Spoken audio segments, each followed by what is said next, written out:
My intention was to wrap up everything, run everybody into accident, whereby I believe I would be able to save, though I was going to be casualized, but I will not allow anybody to come home. And if I come back, my intention was to explain that we ran into accident and they all died.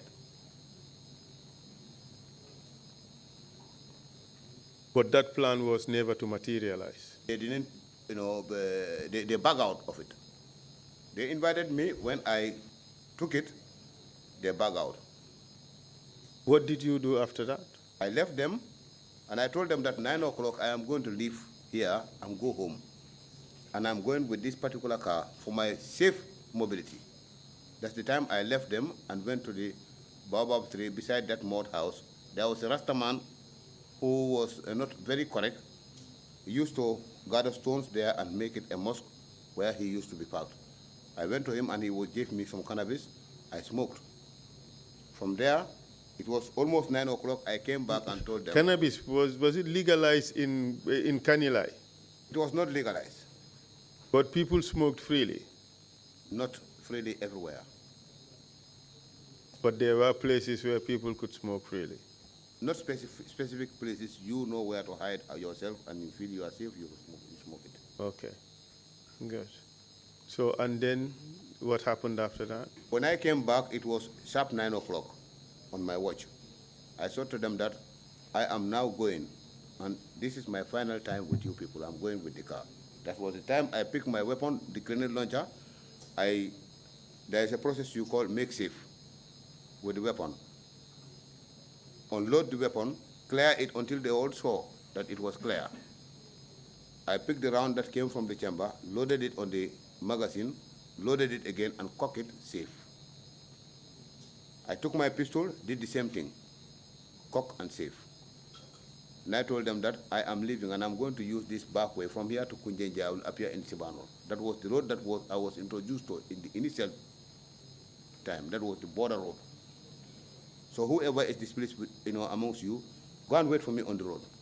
We prove to each other who is the better soldier. And after that? When I was about to board the vehicle, the same Michael spoke and said, Ala Bulaeta, one-man army.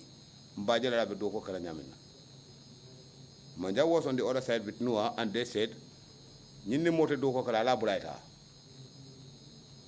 That was where I achieved my aim to be operating alone by myself. One-man army? Yes, sir. And where did you go? I went home to Tujereng. With your grenade launcher? With my grenade launcher. It was all along with me at home. And your jeep? Yes, sir.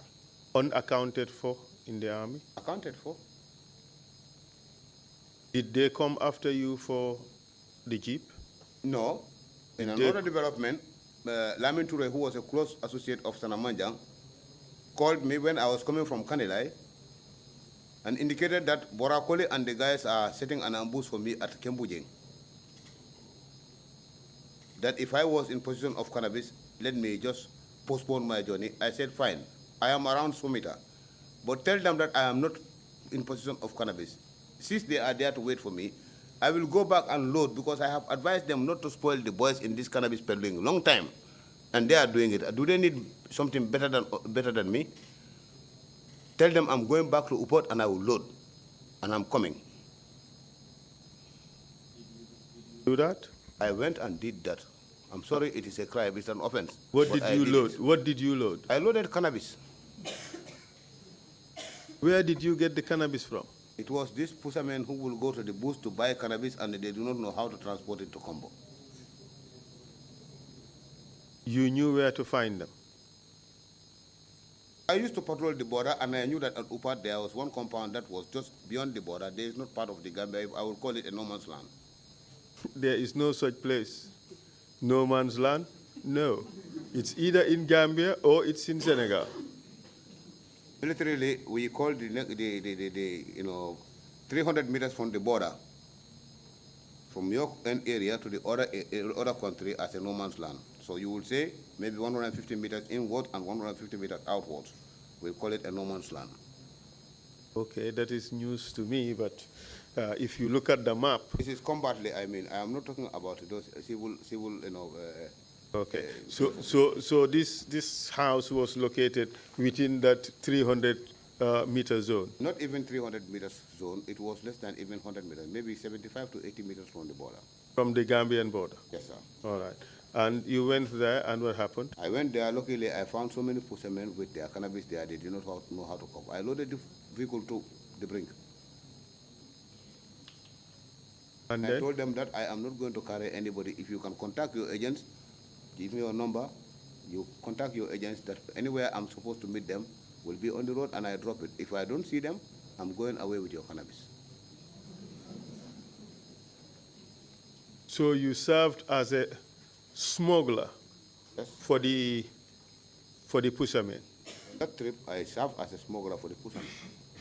You knew you would not be stopped along the way. That is what I wanted, in fact, because I was fed up then.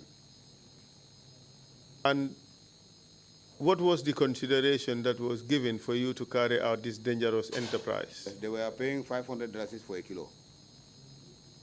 How many kilos did you load? I cannot remember how many kilos I loaded, but I had $27,000 on that trip. That's a lot of money. $500 per kilo, $27,000, that's 54 kilos. It cannot solve my problem. But it was 54 kilos nonetheless. Maybe, something like that. Yes. And did you come across the ambush? I came up to around Mandinaba, the same Lamin Toure mosquito, alias mosquito of the NIA, gave me a call and indicated that Bora is advising these people to, fall out the patrol, the ambush. Otherwise, the expectation they have in your cooperation is not going to be met. You are going to open fire on them before they achieve their objective. I said, fine. Tell him, I said, please let him wait for me there. That I'm getting close. Weren't you on a suicidal mission? That would have been better than sitting here today to be humiliated. I am feeling humiliated. If you don't know, let me tell you. Well, our objective, our purpose is not to humiliate you. Our objective is to bring out the truth from you, let you explain to the Gambian people what you did and why you did it. And I am doing that, feeling that I'm responding to the demand of the people, which should have been the order that was thwarted to serve the interests of one person. So I will not leave any stone unturned. Wonderful. That is the expectation. Don't leave any stone unturned, but don't also think that the commission is here to humiliate you. That is far from our objective. What you did was wrong, it was unlawful, and it was deeply embarrassing. Perhaps maybe that is why you're feeling this way. Yes, of course. So did you succeed in getting to town with the cannabis? I did it. I told you that, I was able to get 27,000 out of that smuggling. And what did you do after that? From there, I was maintaining the car that I was having with that money to sustain it. And for how long did you stay at home? I stayed at home. I stayed in this one-man army for almost 2 years to 2009, when I was invited by a tourist friend of mine to, Holland on holidays. But during these 2 years, were you being paid your salary? I was being paid my salary, sir. You were not reporting to work anywhere? I was not reporting to work. Nobody came after you? No, sir. Wouldn't that amount to desertion in the army? Well, I was willing to work, but the area in which they wanted me to work, I cannot work there. And the guy applying the law knows that they are corrupt, and they know that they are wrong. They will not get a good excuse over me to do that. That's why I choose to do it in that way too. So 2 years you stayed at home, nobody said a word? Nobody said anything to me. Your salary was being paid normally? Yes, sir. And this was the time you are telling me that Babukar knows that I was at home for a long period. This is where it started. I told you that I did not tell him anything about these activities. But out of his professional observation, he could be able to tell that something is wrong in my career. And obviously something was wrong in my career. My family, sometimes they said I am short-tempered. I was not short-tempered. There was something that was disturbing me. Because before that time, I was a very nice man in the family. I had all these things pile up in my head. So I could then easily tend to lose my temper, and my family, my own family, quoted that I am short-tempered. But prior to that, I was never that short-tempered. You were traumatized. Completely. And you mentioned a Babukar. Which Babukar are you referring to? That is the former chief of staff that you asked me in the conversation that he was my brother, somebody of my brother's brother.